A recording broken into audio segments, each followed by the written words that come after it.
कल शाम को इंडियन एम्बेसी ने कोरिया से एक एडवाइज़री जारी की है जिसमें कि बहुत सारी चीज़ें लिखी हैं कि क्या करना चाहिए क्या नहीं करना चाहिए। उससे रिलेटेड मुझे बात करनी थी। और आप लोगों ने बहुत सारे लोगों ने मैसेजेस किए थे, बहुत सारे क्वेश्चन किए थे, बहुत अजम्पशंस भी लगाए थे, तो उनके बारे में भी बात करेंगे। आज मेरे साथ दीपशिका भी है क्योंकि मैंने सोचा इन्होंने भी वो चीज़ फ़र्स्ट हैंड एक्सपीरियंस करी है, तो इनका भी पॉइंट ऑफ व्यू समझना चाहिए और इनको भी अपना पॉइंट ऑफ व्यू बताना चाहिए। सबसे पहले तो मुझे ये बोलना है कि जैसे एडवाइजरी जारी हुई है तो बहुत सारे मीडिया हाउसेस ने उसको पिक किया है और थोड़ा सा स्मार्ट वर्ड प्ले करके मेरी गलती दिखाने की कोशिश की है। उन्होंने ऐसा लिखा है कई जगहों पर कि after Sachin Indian embassy issues advisory after Sachin Awasthi was detained and list of documents that needs to be prepared, या इस तरह से कुछ स्मार्ट वर्ड प्ले किया है जो जर्नलिस्ट लोग कर लेते हैं कि ऐसा लगे जिससे कि मेरी कुछ गलती थी कि मेरे पास कुछ डॉक्यूमेंट्स कम थे। पहली बात, मेरे पास पूरे डॉक्यूमेंट्स थे। दूसरी बात, उन्होंने डॉक्यूमेंट्स मेरे देखे ही नहीं। इस पूरे केस का एक्नॉलेजमेंट भी नहीं है, तो अपॉलोजी या और कुछ तो दूर की बात है। तो मैं सारे पॉइंट्स के बारे में तो बात नहीं करूंगा, आप इंडियन एम्बेसी इन कोरिया के ट्विटर पे जाके पढ़ सकते हो। मुझे कुछ पॉइंट्स हैं जो कि अनक्लियर लगे, बहुत वेग पॉइंट्स लगे, मैं उनके बारे में बात करूंगा। उन्होंने लिखा है कि अगर आप डिटेन होते हो तो जिस एयरलाइन से आप आए हो उसी एयरलाइन की जिम्मेदारी बनती है आपको नेक्स्ट अवेलेबल फ्लाइट से वापस भेजने की, और तब तक आपको एक होल्डिंग सेंटर में रखा जाएगा, होल्डिंग में रखा जाएगा बेसिकली ये। बट उसमें ये कहीं भी नहीं लिखा है कि वो next available flight max to max कितने दिन की बात की होगी। और जैसे मान लीजिए किसी के पास पैसे नहीं है तो उसको वो लोग, मैंने देखा है ना वहाँ पर 3-3 महीने से लोग बैठे थे जिनको वो लोग बोल रहे हैं कि हाँ 3 महीने तक हमारे पास अवेलेबल फ़्लाइट नहीं है, जब तक तुम अपनी फ़्लाइट का पैसा नहीं दोगे तब तक नहीं जाने देंगे तुमको। ये भी उसमें लिखना चाहिए कि नेक्स्ट अवेलेबल फ़्लाइट से भेजेंगे बट उसका पैसा भी पूरा आपको ही देना पड़ेगा, नो मैटर वो कितने की भी हो। दूसरा, उनको ये भी लिखना चाहिए कि उस होल्डिंग फैसिलिटी में आपसे खाना आपका छीन लिया जाएगा और आपको जेल फूड खिलाया जाएगा। मेरे हिसाब से ये, आप ट्विटर पे जाओगे तो बहुत सारे लोग भी ये बोल रहे हैं, मेरे हिसाब से भी ये एडवाइजरी बिल्कुल भी मतलब कुछ नई बात नहीं है जो लोगों को पता नहीं थी, सारी पुरानी बातें ही उन्होंने बस रिपीट कर दी है। इसकी जगह मेरे हिसाब से बेटर होता है कि अगर वो एक क्लियर वार्निंग इशू कर देते कि इंडियंस को जेजू आइलैंड नहीं जाना चाहिए, बहुत ही सोच समझ के जाना चाहिए, मेरे हिसाब से वो बेटर रहता। उनको ये भी क्लियर उसमें बताना चाहिए कि वो जो होल्डिंग में रखेंगे उसकी कंडीशन कैसी होंगी, वहाँ पर वॉशरूम गंदे होंगे, कैसा वहाँ पर रहना होगा लोगों का, ये भी सब क्लियर बताना चाहिए। पूरा सच आप बता दो ना, अगर आप क्लियरली वार्निंग नहीं दे सकते हो तो सबको पूरा बता तो दो कि कैसे कैसी स्थिति है वहाँ पे। मतलब फॉर एग्जांपल जैसे हमने हर एयरपोर्ट में ऑफ कोर्स देखा है कि मिनिमम चीज़ एक हैंड वॉश और नैपकिन्स और ये सब चीज़ें तो होती होती हैं इंटरनेशनल एयरपोर्ट्स में, और ज़्यादा अच्छे अच्छे एयरपोर्ट्स रहते हैं। लेकिन वहाँ पे डिटेंशन सेंटर में एक छोटा सा साबुन रखा हुआ था और उसकी हालत इतनी बेकार थी that you will not feel like touching it. उसको छू के आपको और गंदा लगेगा कि अरे हाथ धोया, इससे बेटर तो ना धोते तो ज़्यादा बेटर रहता। So that's what I am talking. I mean we were carrying our hand wash और सैनिटरी किट और समथिंग लाइक दैट, लेकिन हर कोई वो लेके नहीं आता है ना। मतलब वो एक बेयर मिनिमम चीज़ है। तो मेरा ये पॉइंट है कि जब आप अपने बाहर के एयरपोर्ट्स में सब कुछ इतना अच्छा दिखा रहे हैं चकाचौंध, क्योंकि वहाँ पे ऑफ कोर्स लोग देख रहे हैं, और जो अंदर है जो सब कुछ आपका छुपा हुआ है वो सेक्शन सिर्फ कुछ ही लोग देखेंगे जो सेक्शन में जा रहे हैं, तो वहाँ पे आप एक बेसिक से बेसिक चीज़, आप एक हैंड वॉश तक नहीं रख रहे हो। सो जबकि इतने सारे लोग हैं वहाँ, कोई भी डिजीज़ हो सकती है, किसी को कुछ भी हो सकता है, तो एक नॉर्मल हैंड वॉश तो आप रख ही सकते हैं। This is the least they should do. Correct. 5 रुपए की जैसे साबुन की टिकिया आती है वैसे एक टिकिया रखी थी, और हमारे लड़कों के वालों पे तो उस पर भी इतने सारे बाल चिपके हुए थे, इतनी गंदी, पूरा सिंक के आसपास बाल थे। और ये लोग तो अच्छी टॉयलेट के लिए जाने जाते हैं ना, मैंने सुना है कोरिया में टॉयलेट पूरा कंप्यूटर फिट होता है उनके कमोड में, 10 तरह का पानी निकलता है, उससे हवा निकलती।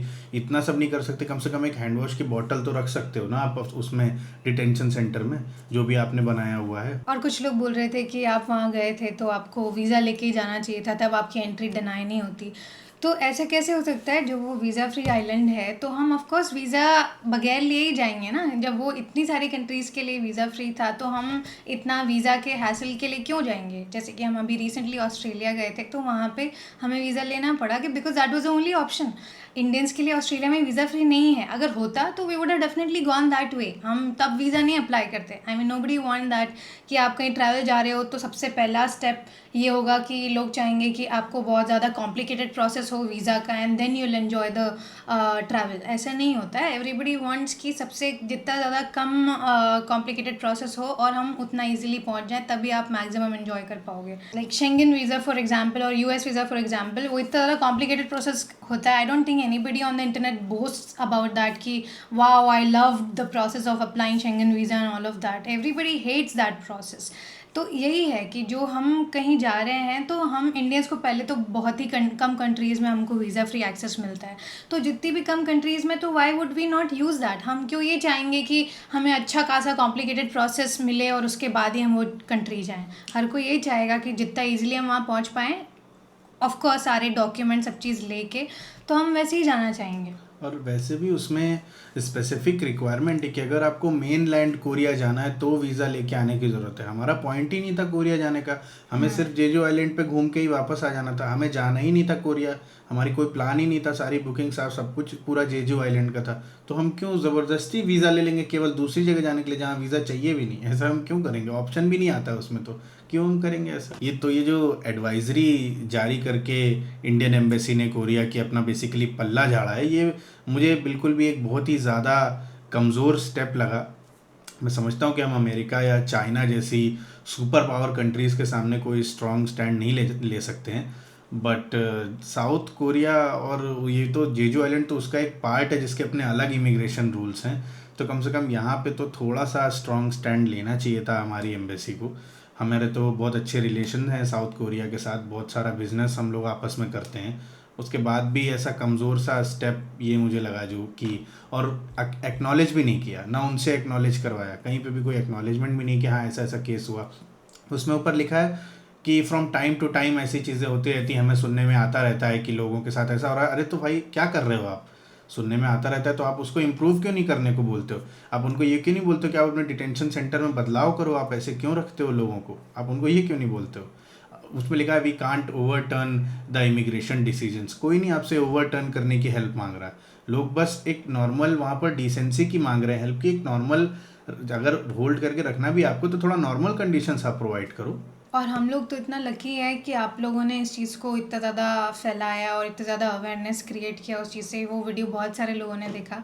आई थिंक उसके बाद ही बहुत सारे और भी लोग जिनके साथ ऐसा हुआ है, चाहे वो जेजू आइलैंड में हुआ हो या और भी दूसरी कंट्रीज़ है, जॉर्जिया और लाओस, कंबोडिया, बहुत सारे लोगों का हमको मैसेज आया, उन्होंने अपना केस बताया, पीपल हैव मेल्ड ऑल्सो। और इसी जगह अगर कोई ऐसा इंसान होता जो कि सोशल मीडिया पे इतना ज़्यादा एक्टिव नहीं है, तो उसकी बात कैसे एम्पलीफाई होती? मतलब वो तो ये सब चीज़ फेस करके आके चुपचाप घर में बैठ जाता और उसके पास कोई रेजोल्यूशन के लिए कोई चारा नहीं बचता।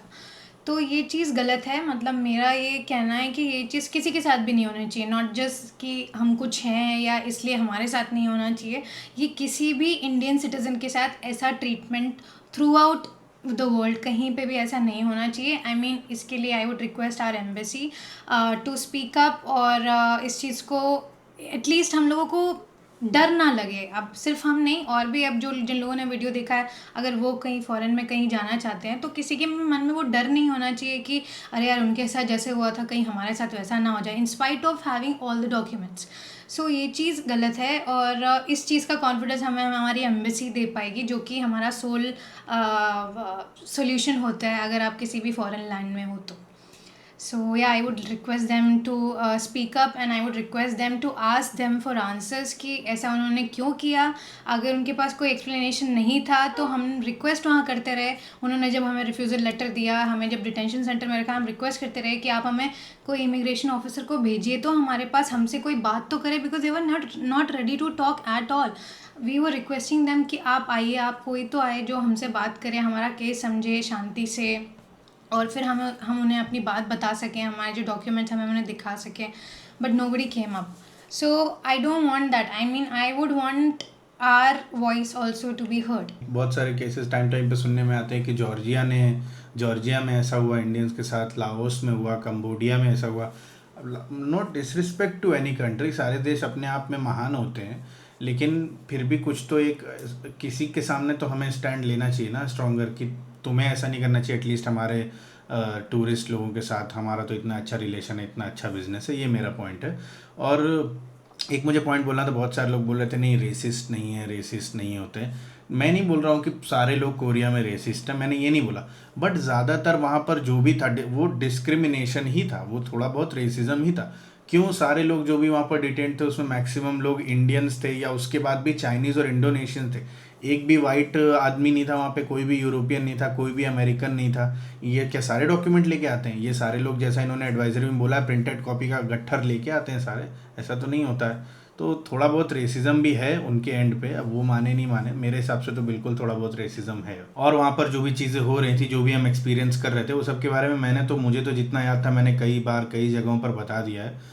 अब मैं दीपिका को बोलूँगा अगर तुम्हें कुछ ऐसी बात याद हो जो मे बी मैंने मिस कर दी हो, या तुम्हारे साथ ऐसा हुआ हो जो मैं मिस कर गया हूँ बताना, तो तुम बता दो अगर ऐसा कुछ याद आ रहा हो तो। नहीं, मुझे एक इंस्टेंस याद है बहुत क्लियरली कि ऑफ कोर्स जैसे कि सचिन ने बताया था कि वो लोग जो रिफ्यूज़ल लेटर या एंट्री डिनाइड वाला लेटर, उनका पहले से ही स्टैम्प था हमारे इंटरव्यू स्टार्ट करने से पहले ही। लेकिन जब वो मुझसे इंटरव्यू ले रही थी एंड शी वाज आस्किंग कि वेयर विल यू गो, मतलब शी वाज आस्किंग क्या, मतलब वो ट्रांसलेट करके वो पूछ रहे थे कि आप लोग कहाँ कहाँ जाओगे। तो उसमें एक जगह है सेगविपो जहाँ पे हमारा स्टे भी बुक था, और हमको वो बहुत अच्छा सा पार्ट था आइलैंड का, तो हमको वो एक्सप्लोर करना था। तो मैंने जब उसका नाम लिया, तब the interpreter and the lady who was taking mind too, they started mocking me कि oh there is no such place, ये तो ऐसा तो कुछ है ही नहीं, मतलब हंसने मतलब लगे वो लोग ऐसे तो। सेगविपो, oh my God what is that. So ऐसा नहीं है कि वो जगह नहीं थी, मे बी मेरा प्रोनाउंसिएशन गलत रहा होगा, बट मेरे नॉलेज के हिसाब से वो ऐसा गलत नहीं था कि वो समझ ना पाए कि उनके आइलैंड की इतनी मेजर जगह वो, मैं उसको कुछ गलत बता रही हूँ जैसे कि वो किसी और कंट्री का पार्ट है। तो ये चीज़ गलत है, मतलब मॉक करना, मतलब मेरा पॉइंट है कि ये एक तरीका था इंटिमिडेट करने का कि अरे आप तो गलत थे, आप फंस गए, ये तरीका गलत है। सेग विपो आप गूगल कर सकते हैं, उसकी जो स्पेलिंग है उसके हिसाब से, मेरे हिसाब से मैंने सही प्रोनाउंस किया था। और उनके प्रोनाउंसिएशन में भी क्या होता होगा, बट आई एम श्योर इससे मिलता जुलता वो इंटरप्रेटर भी पता नहीं क्या समझा, उस वो भी हंसा, even he was trying to mock me, वो भी हंस रहा था कि नहीं नहीं ऐसा तो कोई जगह ही नहीं है, आप लगता है गलत जगह आ गए, ऐसे ऐसे कौन बात करता है। सो इस तरीके से किसी को मॉक करना और इंटिमिडेट करना while taking interview, so I got the gist of it कि this is going somewhere wrong. I mean ये ऐसे तो कोई नहीं करता है किसी भी जगह में। करेक्ट। और कुछ लोग बोल रहे थे कि तुम साउथ कोरिया की बुराई कर रहे हो, साउथ कोरिया में तो इतने इंडियंस रहते हैं। अरे मेरे भाई, मैं साउथ कोरिया की बुराई नहीं कर रहा हूँ, और जो इंडियंस रहते होंगे उनको वो लोग गोदी में लेके दिन भर घुमाते होंगे, मैं उनको मुझे उनसे कोई दिक्कत नहीं है, मैं वो बात ही नहीं बोल रहा हूँ। मेरा पॉइंट सिर्फ वही है कि जो मेरे साथ ट्रीटमेंट हुआ, और जो मेरे साथ हमारे फेलो इंडियंस के साथ जो ट्रीटमेंट हो रहा था, मैंने वो देखा, मैंने वो बताया। मैं नहीं चाहूँगा किसी भी देश में जाकर किसी भी इंडियन को ऐसे ट्रीट किया जाए, अनटिल अनलेस वो कुछ इलीगल नहीं कर रहा है। आप उसको बॉर्डर से पकड़ लाओ तब एक बार को समझ में आता है, बट अगर कोई जेन्युइन टूरिस्ट है जो आपके इमिग्रेशन काउंटर से आपके देश में एंट्री करना चाहता है, रिटर्न टिकट वगैरह सब कुछ लेके, उसको ऐसे नहीं ट्रीट करना चाहिए, ये मेरा पॉइंट है। और जो लोग वहाँ साउथ कोरिया में रह रहे हैं कई सालों से, तो ऑफ कोर्स ये एक डिफरेंट काइंड ऑफ वीज़ा में है, वो टूरिस्ट वीज़ा लेके वहाँ नहीं रह रहे हैं। तो आप वो कंपेयर ही कैसे कर सकते हैं। टूरिस्ट वीज़ा तो वन टाइम वीज़ा है कि हम गए हैं एक पर्पस के लिए, शॉर्ट स्टे के लिए, और फिर हमें वापस आना है। आप जो रह रहे हैं लोग, तो वो तो वहीं के लोगों की तरह रह रहे हैं ना, उनका डेली का इंटरेक्शन है उन लोगों से। आप ऐसे कैसे बोल सकते हो। I mean this is like very baseless to compare, these two situations are very different, दोनों अलग अलग सिचुएशंस हैं। और कहीं पे भी मैंने बहुत ध्यान रखा है इस बात का कि मैं जनरलाइज नहीं करूँ इस चीज़ को। मैंने सिर्फ बहुत बार हमेशा यही बोला है कि मेरा एक्सपीरियंस और जो मैंने देखा सिर्फ वो, मैं सिर्फ उतने की बात कर रहा हूँ, मुझे और किसी का कुछ भी नहीं मालूम, सीधी बात ये। और बहुत सारे लोग पूछ रहे थे कि इतना ज़्यादा आपका न्यूज़ में आ रहा है, सब तरफ आर्टिकल्स में आ रहा है, न्यूज़ में चल रहा है, तो किसी ने आपको रीच आउट किया क्या? तो यही न्यूज़ वालों के अलावा मुझे किसी ऑफिशियल ने रीच आउट नहीं किया है, ना ही कोरिया से, ना ही किसी एयरलाइन से, ना ही इंडिया से, कहीं से भी किसी ने कोई रीच आउट नहीं किया है। और कुछ लोग ये भी बोल रहे थे कि ये तो one side of the story है, दूसरी साइड ऑफ स्टोरी हमें नहीं पता, तो we should not assume that he is true और whatever is saying is right. So of course मतलब हम सिर्फ हमारी साइड ऑफ स्टोरी बता सकते हैं, जो भी हमने एक्सपीरियंस किया। We have added the clips जो भी हमारे पास थे, and we have more footages as well, but we would not like to share because that was like we were in a very vulnerable moment, so nobody would want to share those moments on a public platform. तो हमने सिर्फ उतना ही चीज़ share की जो कि हमें लगा ज़रूरी था, so for people to understand कि what exactly we have been through. ये चीज़। और दूसरी साइड ऑफ द स्टोरी में तो सिर्फ इमिग्रेशन ऑफिशियल्स बता सकते हैं कि वो दूसरी साइड ऑफ स्टोरी वही बता सकते हैं। अगर Indian embassy would care that much to ask them कि उनका साइड ऑफ स्टोरी क्या है, बिकॉज हमें भी उनका साइड ऑफ स्टोरी एक्चुअली कभी सुनने के लिए मिला ही नहीं। हम वहाँ पे थे, they were not ready to talk. अभी ऑफ कोर्स हम हैं, तो अभी भी हमें कोई रीच आउट किसी ने नहीं किया है। तो उनका साइड ऑफ स्टोरी जैसे कि जो भी लोग बोल रहे हैं, तो even we would want to hear their side of the story, that what was the reason for detention and what was the reason for making us wait for so long, what was the reason for forcing us to booking for booking a very very expensive ticket, even when we had a return ticket with us originally. So ये सब चीज़ों के answer हमें भी चाहिए। तो ये अगर इतना कोई केयर करता है कि वो ये सब चीज़ आंसर करें, so that I think that would benefit us lot, and also it will benefit lot of travellers who are going to go there और any other country for that matter. Personally experience बहुत ज़्यादा traumatising था। मतलब जब तक आप वहाँ पे हो तब तक आप उस चीज़ के बारे में इतना नहीं सोचते, बिकॉज आप अपने आप को काम करने की कोशिश करते हो। आप सोचते हो कि बस ठीक है, थोड़ा टाइम और है, बस यहाँ से निकलते हैं, बस यहाँ से निकलने में फोकस करना है, कैसे भी करके यहाँ से निकलना है। तब आप उन सब चीज़ों के बारे में नहीं सोचते। बहुत सारी चीज़ें हो रही होती हैं, तब आप उन सब चीज़ों के बारे में नहीं सोचते। But when you reach back home safely, और तब बहुत ज़्यादा चीज़ें ऐसी हैं जो कॉन्स्टेंटली माइंड में चलती रहती हैं कि यार ऐसा भी हुआ था, वैसा भी हुआ था, this should not have happened. तो ये सब चीज़ें बाद में याद करके बहुत ज़्यादा ट्रॉमेटाइजिंग लगती है। ऐसा लगता है कि यार ये तो बहुत ही गलत हुआ है, मतलब ऐसा तो नहीं होना चाहिए। मतलब मुझे ये बहुत क्लियरली याद है कि जब हम लोग वहाँ से आ रहे थे, हमारी रिटर्न फ़्लाइट थी नेक्स्ट डे की, तो जब हमें वो पर्सनल बुलाने आया कि he used to call out names कि आपका नंबर आ गया, अब आप लोग आ जाइए।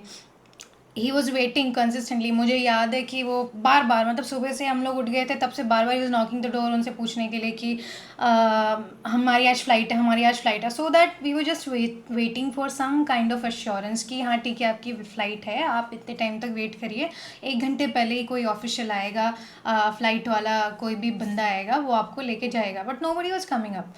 तो ये चीज़ बहुत ज़्यादा मतलब याद आती है। ऐसा लगता है कि we were feeling so helpless है। मतलब इतना हेल्पलेस कभी लाइफ में फ़ील नहीं हुआ, एंड आई वुड विश कि ऐसा किसी को इतना हेल्पलेस कभी ना फ़ील हो। मतलब एक फ़ॉरेन कंट्री में हमारे पेरेंट्स परेशान थे, उनको भी नहीं पता था, वो इतनी जल्दी पहुंच भी नहीं सकते थे, और आई थिंक पहुंच भी जाते तो क्या कर पाते। वो भी डिटेन हो जाते हैं।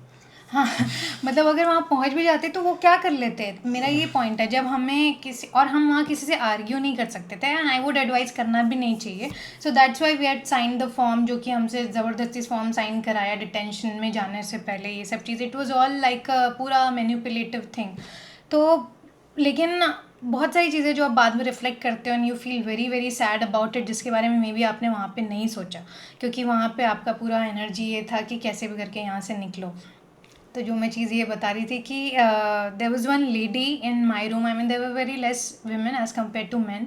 सो there was one lady, I think she was not Indian, she was probably Chinese, और she was from some Asian country. और वो पूरे टाइम बैठी रही, अपना उसका जो खाना है वो भी उसने नहीं खाया कुछ भी, and she was alone, she was not with anybody, I mean nobody was accompanying her. और वो पूरे टाइम बैठी रही, पूरे टाइम अपने फ़ोन को देखती रही। और मतलब मैं जब निकल रही थी, she was looking, I mean I was looking at her, she was looking at me. पूरे टाइम में जब भी हम लोगों का आमना सामना हुआ, we never spoke, I did not speak with her, she did not speak with me like a word. लेकिन जब मैं आ रही थी तब वो मुझे देख रही थी एकदम उससे कि आई mean I can't explain that. वो मुझे ऐसे देख रही थी कि यार ये तो जा रही है, मेरा क्या होगा। And I really felt very very bad looking at her. I mean I was happy कि मुझे यहाँ से निकलने के लिए मिल रहा है, I was relieved, but I felt very bad for her कि उसे वहाँ पे रहना पड़ेगा, और क्या क्या होगा उसके साथ, मतलब कितने टाइम तक उसको वहाँ पे रहना पड़ेगा। So that was like very hard, and I felt really bad, and I hope she is okay now. पर ऐसा बहुत लोगों के साथ होता होगा जो कि कितना ज़्यादा हेल्पलेस फील करते होंगे ऐसे सिचुएशन में। तो बहुत गलत है। I mean that is really traumatising. आपको थोड़ा टाइम लगेगा उस चीज़ से बाहर निकलने में, अगर आपके साथ ऐसा कुछ होता है तो। सही, इसी नोट पे वीडियो को एंड करूँगा। मुझे बस एक बात, बहुत सारे लोग पूछ रहे हैं कि आप क्या रिकमेंड करोगे। देखो, हर जगह ट्रैवल करने का आपको अपना रिसर्च करके जाना चाहिए, बट साउथ कोरिया और चाइना, अगर आप स्ट्रेट मुझसे सिर्फ पूछोगे तो मैं बोलूँगा, मैं तो ये रिकमेंड करूँगा कि जेजू आइलैंड और चाइना बेसिकली, कि आप मत ही जाओ, और इवन कनेक्टिंग फ़्लाइट्स तक मत लो, अवॉइड ही करो। मैं तो यही बोलना चाहूँगा। इसके आगे आपकी मर्ज़ी है, आप अपना रिसर्च करके जैसा भी प्लान करो। और बस यही कुछ बातें थी जो मुझे बोलनी थी। और थैंक्स टू दीपशिखा, जो कि आके उन्होंने भी अपने पॉइंट रखे, अपनी बात बताई। और I hope you all have safe travels, and bye bye from our side.